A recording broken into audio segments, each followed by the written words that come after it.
এরকমই এক যুবক ফুজাইলা রাদিয়াল্লাহু তাআলা সাহাবা, আমার নবীর তাগড়া যুবক প্রেমিক, যখন কাফের অবস্থায় ছিল তেনাকে জিজ্ঞেস করছে আপনার তওবার ঘটনাটা বলেন। বলে আমি অনেক বড় আইয়াস ছিলাম, জিনাখোর ছিলাম, নাউজুবিল্লাহ, মদ করছিলাম, নারী নিয়ে পড়ে থাকতাম, টাকার বিনিময়ে মানুষকে হত্যা করতাম, চুরি করতাম, ডাকাতি করতাম, যা মন চায় তাই করতাম। এরকম সমাজে আছে কি নাই?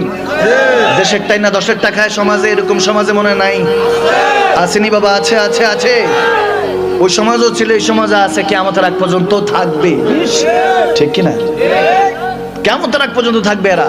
যখন ফুজাইলা রাদিয়াল্লাহু তাআলা কে বলল আপনার তওবার ঘটনা বলেন, বলে আবু জাহেল বলল 100 সুরখু উট, লাল উট তাকে গিফট করা হবে, হাদিয়া করা হবে, যে আমার নবীকে হত্যা করবে। নাউজুবিল্লাহ, নাউজুবিল্লাহ।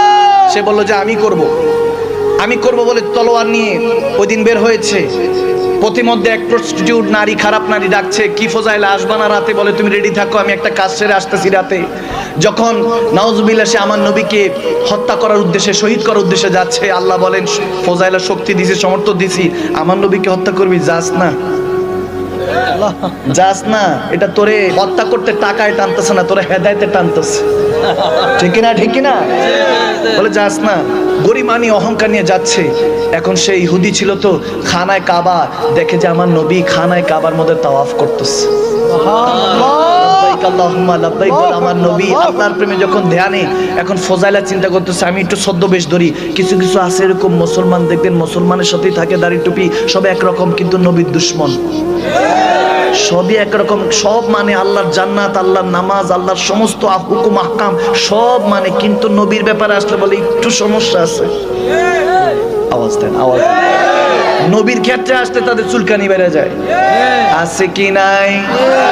যখন এরকম হলো, আল্লাহ মানলে নবী মানা নয়, নবী মানলে আল্লাহ মানা হয়। যখন ফজাইলা কাছাকাছি গেছে, এখন নবী তাওয়াফ করছে, সে ফজাইলা তাওয়াফ করছে। এখন সে বলতেছে আমি যখন নবীজিকে হত্যা করার জন্য চিন্তা করছি, ছুরিটা তলোয়ারটা লুকায় রাখছি, নবীজি যখন আমার সামনে দিয়ে যায়, কেমন জানি একটা ভয় দাবদাবা শুরু হয়ে যায়। আমার ভয়, অন্তর মধ্যে ভয় থাকতে থাকে যে আমি মারতে পারবো না। এতদিন আমি ফজাইলা কত শক্তিশালী পালোয়ান রে কাইদ করে দিছি, কিন্তু আমার নবী যখন সামনে দিয়ে যায়, তখন আমার মনের মধ্যে একটা ভয় কাজ করতে থাকে। নবীর উপরে আক্রমণ করতে পারি না। নবীজিও তাওয়াফ করতেছে, আমি ফজাইলাও তাওয়াফ করছি। তাওয়াফ করতে করতে এক তাওয়াফ, দুই তাওয়াফ, তিন তাওয়াফ করতে করতে এরকম পঞ্চম ষষ্ঠ তাওয়াফ করার পরে নবীজির কাছে যখন এসেছি, তখন নবীজি আমার কাছে এসে বলতেছে এ ফজাইলা, এখনো এক তাওয়াফ বাকি আছে তোমার। আল্লাহু আকবার, সুবহানাল্লাহ, সুবহানাল্লাহ বলেন। আমার নবী কি সেই বান্দার খবর কি জানে কি জানে না? এই ক্ষমতা নবীকে দান করছে কে? আল্লাহ করলে মোল্লারটা শুনবো না? আল্লাহ, আপনারা আওয়াজে